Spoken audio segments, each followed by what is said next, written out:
Welcome to ASCII, where efficiency meets compliance. Today, we'd like to address one of our most frequently asked questions about how cleaning audits are scored.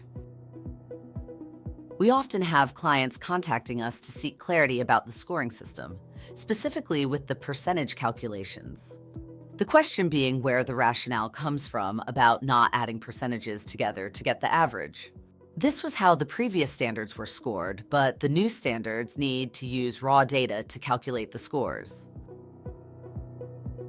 The percentage is a score or number that has derived from a previous calculation and therefore not an average. Within each audit, each element has a different percentage value depending on the number of elements in a room. For example, if a room has 10 elements, that's 10% per element, but a room with 20 elements is only 5% per element. But don't worry, our cleaning audit software takes care of the maths, so you don't have to. If you would like to discuss how our cleaning audit tool can benefit your healthcare organization, then please get in touch.